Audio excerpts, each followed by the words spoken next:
খণ্ডপীঠও আছে।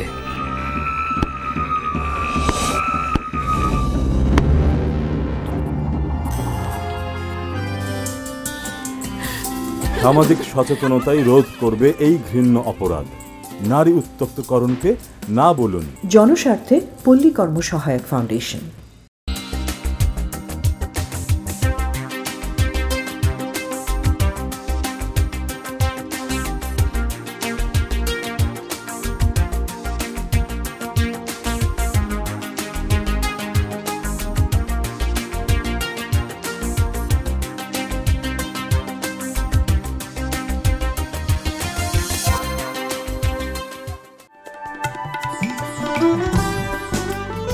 দারিদ্র্য বিমোচনের লক্ষ্যে পিকেএসএফ এর প্রতিষ্ঠা হয় 1990 সালে। পূর্ণকালীন কর্মসংস্থানের সুযোগ সৃষ্টির জন্য অপেক্ষাকৃত বড় আকারের অর্থনৈতিক কর্মকাণ্ড পরিচালনা করতে সক্ষম এমন উদ্যোক্তাদের জন্য সুনির্দিষ্ট নীতিমালার আলোকে ক্ষুদ্র উদ্যোগ ঋণ কার্যক্রম শুরু করে 90 দশকের শেষ দিকে। তবে বিগত কয়েক বছর ধরে, বিশেষ করে 2010 সালের পর এক্ষেত্রে বিশেষ নজর দেওয়া হচ্ছে। বাড়ানো হচ্ছে প্রশিক্ষণ, অর্থায়ন, বাজারজাতকরণের সহায়তায় অধিকতর গুরুত্ব দেওয়া হচ্ছে। এর ফলে সাম্প্রতিক বছরগুলোতে উদ্যোক্তাদের কর্মকাণ্ডে প্রবৃদ্ধি আসে, যা মূলধন গঠন ও বিনিয়োগ সম্প্রসারণের সুযোগ সৃষ্টির পাশাপাশি দরিদ্র মানুষের কর্মসংস্থান তৈরিতে সহায়ক, যা তাদের মানব মর্যাদা প্রতিষ্ঠায় সহায়তা করছে।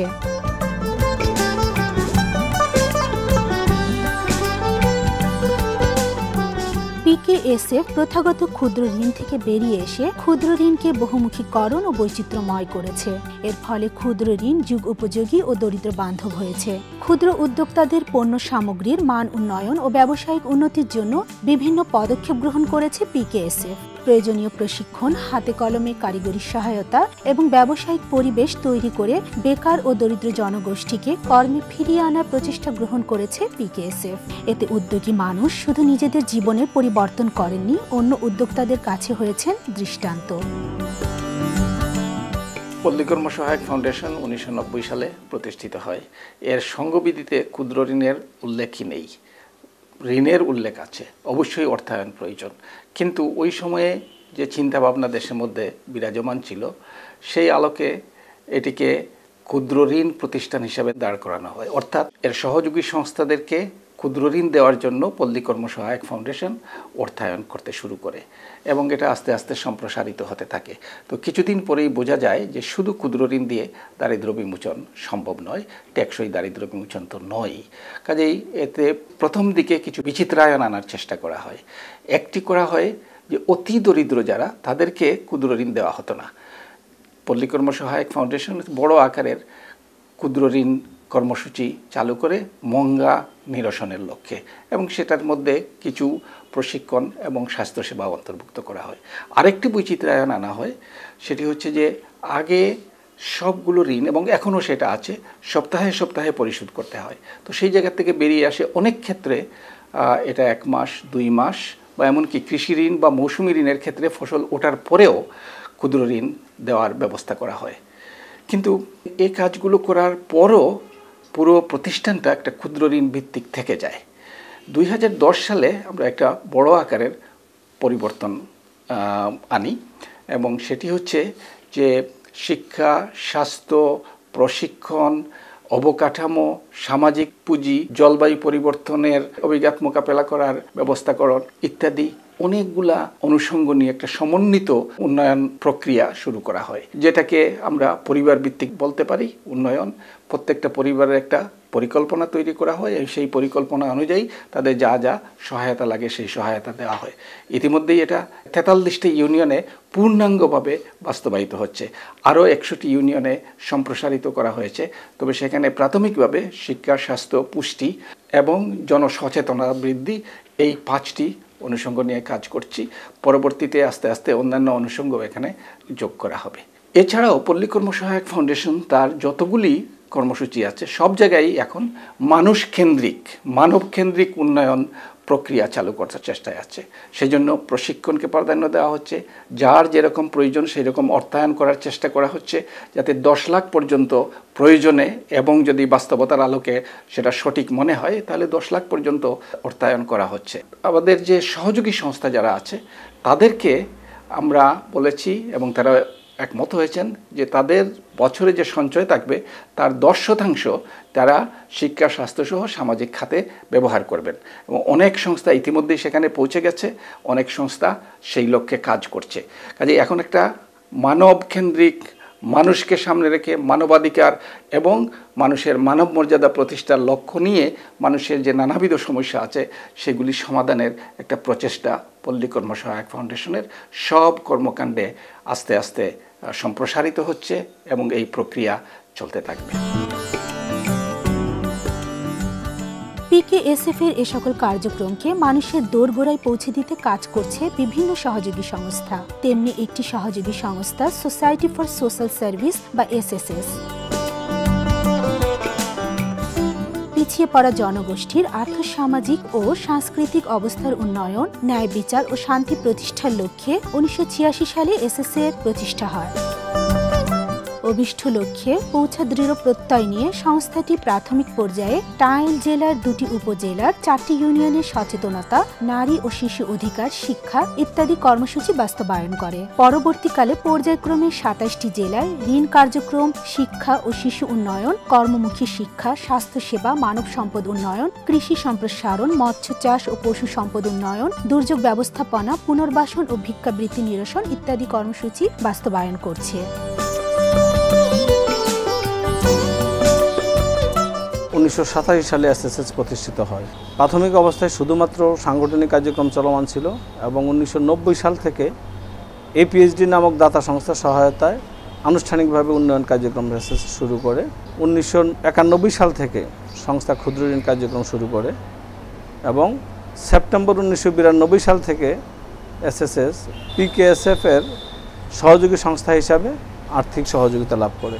উল্লেখযোগ্য কার্যক্রম হলো গ্রামীণ এবং শহরের গরিব এবং নিম্নবিত্ত শ্রেণীদের বিভিন্ন ধরনের ক্ষুদ্র ঋণ প্রদান করা, অগ্রসর এবং ক্ষুদ্র উদ্যোক্তা ঋণীদের কারিগরি এবং ক্ষুদ্র ঋণ সহযোগিতা প্রদান করা, অতিদরিদ্র জনগোষ্ঠীকে বিশেষ ঋণ এবং কারিগরি সহায়তা প্রদান করা, স্বাস্থ্যসেবা প্রদান করা, কৃষি এবং প্রাণী সম্পদ উন্নয়নে কারিগরি সেবা ও ক্ষুদ্র ঋণ প্রদান করা, দুর্যোগ কবলিত এলাকায় দুর্যোগকালীন ঋণ সহায়তা প্রদান করা এবং বিশেষ করে বিগত 3 বছর যাবৎ বিশেষ কর্মসূচি হিসাবে সমৃদ্ধি কর্মসূচি সংস্থা বাস্তবায়ন করছে।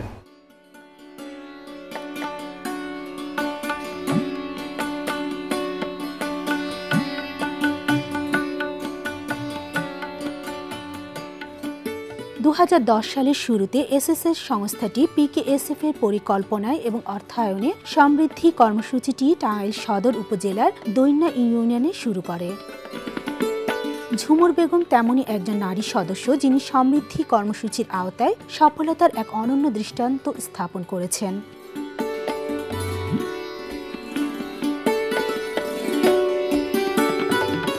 2012 সালের দিকে এসএসএস সংস্থাটির সাথে তার যোগাযোগ হলে তিনি সমিতির সদস্য হওয়ার আগ্রহ প্রকাশ করেন। পরবর্তীতে 5 কাহুনিয়া মহিলা সমিতির সদস্য হলে তিনি সংস্থার উন্নয়ন কার্যক্রম সম্পর্কে ধারণা পান, যা তাকে সচেতন হতে সাহায্য করে। এসএসএ যাওয়ার আগে আমাদের সেরকম চলতো না ভালোভাবে, আমরা অনেক প্রায় ভালোই কষ্ট করতাম, কারণ প্রত্যেক দিন আমাদের তো ওইরকম আয় ছিল না। আমাদের তখন ছিল মাসিক আয়ে তো মনে করেন বাচ্চাদের লেখাপড়া করার লাগে, মানে নিজেদের খাওয়া পড়া এগুলো তো হইতো না। 2012 সালে প্রথমত 20,000 টাকা আমি লোন নিই এসএসসি থেকে 20,000 টাকা লোন নেওয়ার পরে স্বাবলম্বী হয়েছি।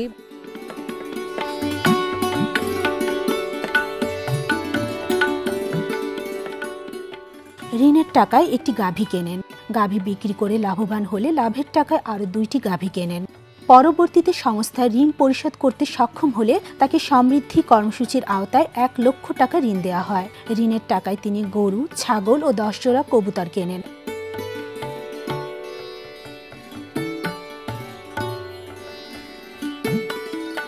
ওই 1 লাখ টাকায় থেকে আমরা গরু পালন করি এবং কবুতর কিনি 20 জোড়া। 20 জোড়া কবুতরের থেকে আমাদের প্রায় অনেক উন্নতি হয়েছে। উন্নতি হওয়ার ফলে প্রায় আমাদের ওগুলা থেকে এখন বর্তমানে 70 জোড়া কবুতর ছিল।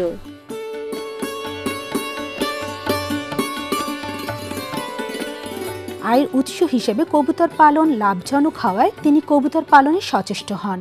বর্তমানে তার বিভিন্ন প্রজাতির 50 জোড়া কবুতর রয়েছে।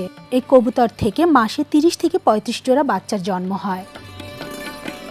এখন বর্তমানে 50 জোড়া কবুতর আছে, ওইগুলো আমাদের প্রতি মাসে 30 জোড়া করে বাচ্চা হয়। ওইগুলো আমরা বিক্রি করে প্রায় মাসে 6,000, 5,500 এরকম বা 7,000 টাকা প্রায় ইনকাম হয়। ঝুমুর বেগম বাড়ির আঙিনায় উৎপাদন করছেন বিভিন্ন ধরনের সবজি, পাশাপাশি বাড়তি আয়ের উৎস হিসেবে বাড়িতে লাগিয়েছেন 200টি ইউক্যালিপটাস গাছ। তিনি সমৃদ্ধি অফিস হতে গরু মোটা তাজাকরণ ও ছাগল পালনের জন্য ঋণ নিয়েছেন। বর্তমানে তার 8টি গরু ও 5টি ছাগল রয়েছে। তিনি গাভী থেকে দিনে 20 কেজি দুধ পান, যা বিক্রি করে মাসে আয় করেন 21,000 টাকা। তিনি এসএসএস সংস্থার প্রাণী সম্পদ ইউনিট থেকে প্রাণীদের সুস্থ সবল রাখতে নিয়মিত ভ্যাকসিন ও চিকিৎসা সেবা পেয়ে থাকেন। এছাড়া তিনি 4% জমিতে নেপিয়ার ঘাস চাষ করছেন। গাভীতে অনেক দুধ দেয়, প্রায় একটা গাভী 8 কেজি দুধ দেয়। ওই গাভীটা এখন আমাদের অনেক উপকারে লাগছে। 1 লাখ টাকা দিয়ে আমরা একটা গাভী কিনছি, ওই গাভীটা আমাদের 12 কেজি করে দুধ দেয়।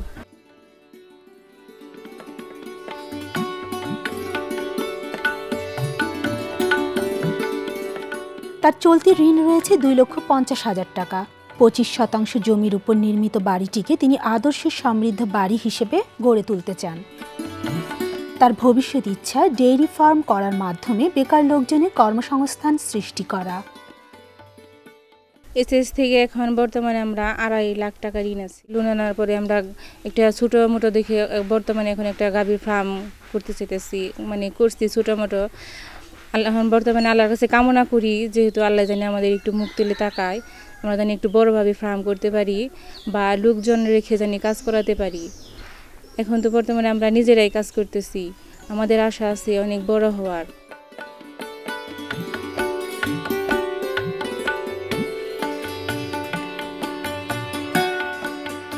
ঝুমুর বেগম একজন সফল উদ্যোগী নারী। তার কঠোর পরিশ্রম, ঋণের সদ্ব্যবহার, সদিচ্ছার কারণে তার জীবনের আমূল পরিবর্তনে হয়েছে সক্ষম।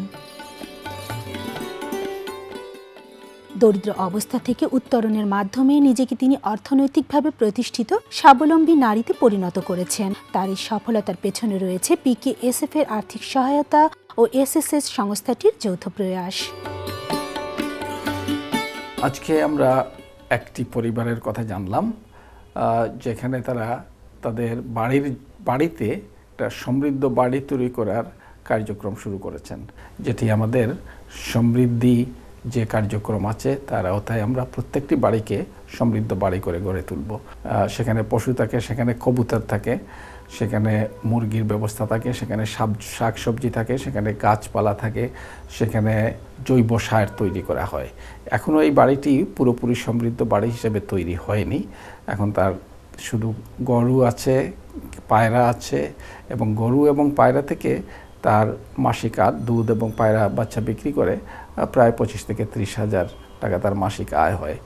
এতে এই প্রক্রিয়াটা আমরা শুরু করেছি 3-4 বছর থেকে, এবং আমাদের হিসাব অনুযায়ী 20 বা 25% জমি থেকে একটা পরিবারের এক চলাফেরার মতো যথেষ্ট ভালোভাবেই চলাফেরার ব্যবস্থা হতে পারে।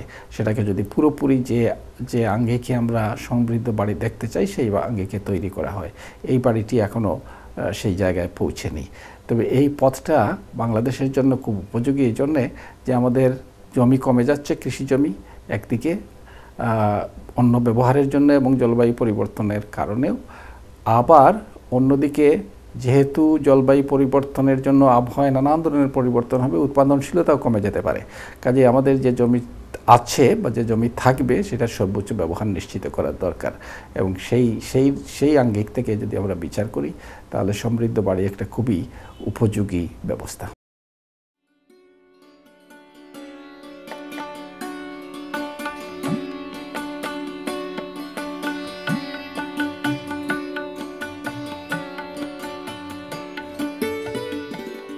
নারী মাত্রই সৌন্দর্য প্রিয়। নিজেকে সুন্দরভাবে উপস্থাপন করতে নারীর যেন চেষ্টার কোনো শেষ নেই। নারী নিজে সাজতে ভালোবাসে, অন্যকে সাজাতে ভালোবাসে।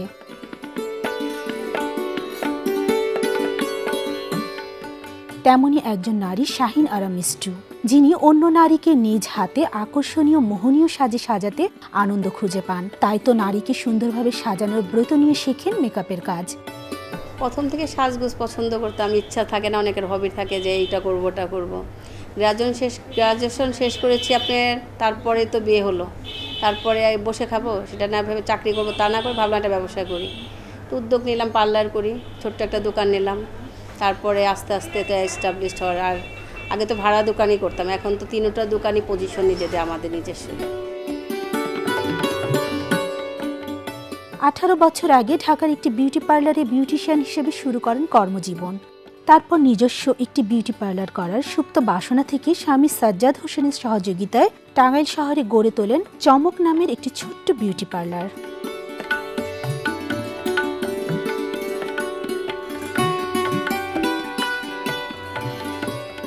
পুঁজির স্বল্পতার কারণে পার্লার ব্যবসায় তেমন আগাতে পারছিলেন না। তখন তার দিকে বন্ধুর মতো এগিয়ে আসে এসএসএস সংস্থাটি। 2001 সালে তাকে ব্যবসায়িক পুঁজি হিসেবে 10,000 টাকা ঋণ দেয়। ঋণের টাকায় তিনি বিউটি আইটেম কেনেন, পার্লারে 2 জন বিউটিশিয়ান নিয়োগ দেন। মানে আমাদের মহল্লায় এসএসের একটা গ্রুপ আছে, তো অনেকে তো অনেকভাবে নেয়। তা ব্যবসায়িক হিসাবে টাকা নিলে 1 বছরে পরিশোধ হয়ে যায়, এটা খারাপ না। দেখা যাচ্ছে যে নিয়ে পরিশোধ করতেও সুবিধা, ব্যবসা যেহেতু করছি সেহেতু এইভাবে নিতে নিতে এই পর্যন্ত আসছে আর কি।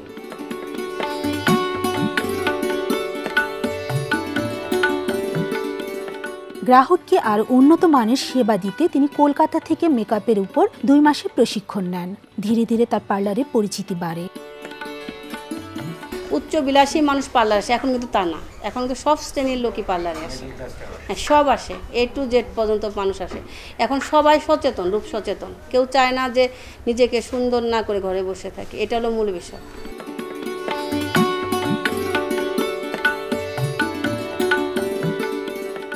গ্রাহক উপস্থিতি বাড়ায় তিনি মেকআপ ছাড়াও হেয়ার কাট, হেয়ার স্টাইল, ভ্রু প্লাগ প্রভৃতি নিত্য নতুন সেবা দিতে শুরু করেন। বর্তমানে তার পার্লারে মেকআপ ছাড়াও বউ সাজানো, বিভিন্ন ধরনের facial, pedicure, manicure, spa, hair colour, hair rebonding, hair straight, মেহেদি লাগানো প্রভৃতি সেবা দেওয়া হয়। টাঙ্গাইল শহরে প্রাণকেন্দ্রে অবস্থিত তার চমক বিউটি পার্লার গ্রাহকদের কাছে একটি আস্থার নাম। তিনি ঢাকা ও কলকাতা থেকে উন্নত মানের বিউটি আইটেম কিনে আনেন। শুক্র, শনি, রবিবার গ্রাহকের উপস্থিতি বেশি থাকে। তিনি মাসে 15 থেকে 20 জনকে বউ সাজিয়ে থাকেন। তার মাসিক আয় 5 লক্ষ টাকার মতো। যাবতীয় খরচ বাদ দিয়ে লাভ থাকে 1 লক্ষ টাকা। আসে অনেক সময় বেশ ভালোই আসে, অনেক সময় দেখা যায় সমতায় থাকে, অনেক সময় একটু লসেও থাকে। মানে এটা সম্পূর্ণ বিজনেস, মানে সিজনের উপরে নির্ভর করে। যেমন 2 ঈদ, পয়লা বৈশাখ, তারপরে আপনার শীত সিজন, এগুলি ভালো ব্যবসা হয়। এখন একটু কমই, ধান টান কাটা লাগলে মানুষ একটু গ্রামে চলে যায়, ব্যবসাকে একটু হাতে মানুষের টাকা কম থাকে, এই কারণে হতে পারে।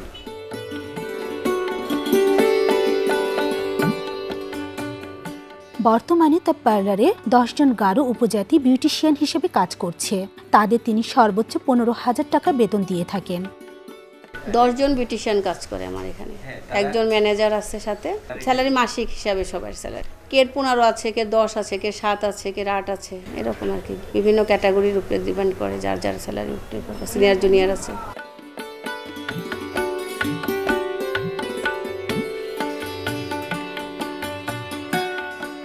তার চলতি ঋণ রয়েছে 5,50,000 টাকা। তিনি ঋণের টাকায় 3টি বিউটি পার্লার গড়ে তুলেছেন। তার ভবিষ্যৎ ইচ্ছা পার্লারকে আরও আধুনিকায়ন করে গড়ে তোলা। একটাই করে রাখতে আমার আসলে 2-4টা ব্যবসার মধ্যে আমি হাত দিতে চাই না। আমি এটাকে আরেকটু সুন্দর করে গুছিয়ে আরেকটু ভালো করে করতে চাই, কিন্তু আসলে করতে গেলে অনেক কিছুই করা যায়। আপনার এই পার্লারটাকে আরও সুন্দর করে সাজাতে গেলে আমাকে 10 লাখ টাকাও হবে না, পরিষ্কার কথা। এর থেকে বেশিও লাগতে পারে। অনেক অত্যাধুনিক যন্ত্রপাতি আছে, অনেক কিছু আছে, যেটা আমাদের এখানে কিছু আছে, কিছু নেই। আর অনেক কিছুর প্রয়োজন আছে। আর ডেকোরেশন চেঞ্জ করতে গেলে আপনি এটাই করতে হবে।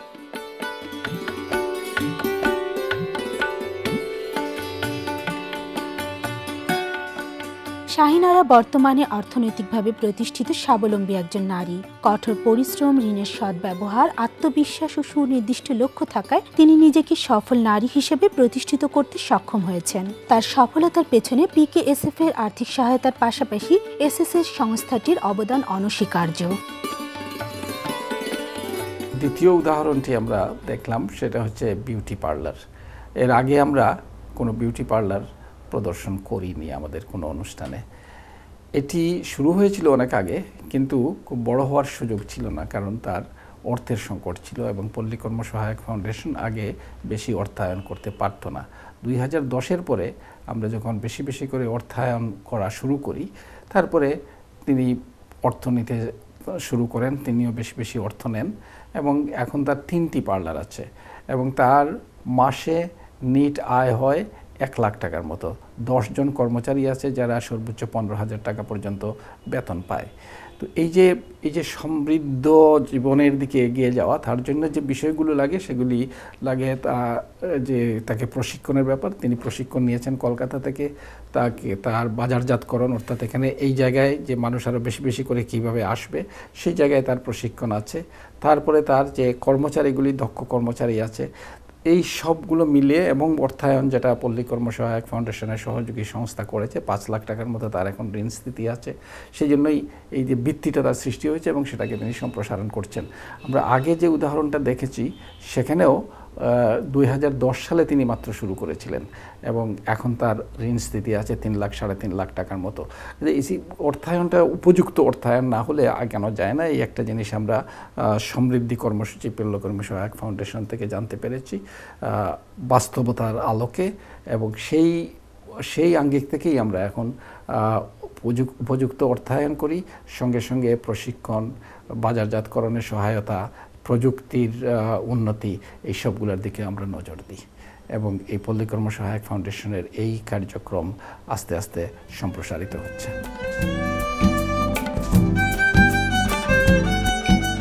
পিকেএসএফ প্রথাগত ঋণ কার্যক্রমের বাইরে এসে গ্রামীণ ও শহরাঞ্চলে মানুষের জীবনমান টেকসই উন্নয়নে প্রযুক্তি ব্যবহারের মাধ্যমে ও বিভিন্ন সময় কারিগরি প্রশিক্ষণ ও আর্থিক সহায়তা দিয়ে উদ্যোক্তা তৈরিতে সহায়তা করছে।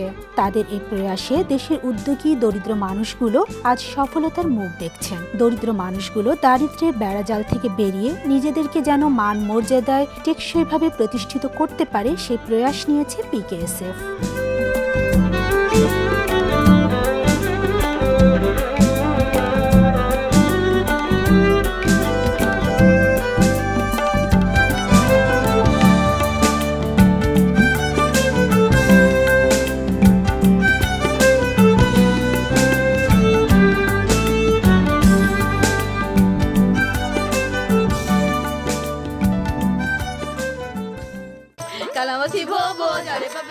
চল মা, বাড়ি চল। বলে কি মজিদ ভাই? কাকা, গত বছর জব্বারের মায়েরা বাচ্চা অসময় মরে গেল। না রে মা, এখনই তোর বিয়া দিব না। 18 বছর পূর্ণ হওয়ার আগে কন্যা সন্তানের বিয়ে দেওয়া দণ্ডনীয় অপরাধ। বাল্যবিবাহ প্রতিরোধে এগিয়ে আসুন, সন্তানের সুন্দর ভবিষ্যৎ নিশ্চিত করুন। জনস্বার্থে পল্লী কর্মসহায়ক ফাউন্ডেশন।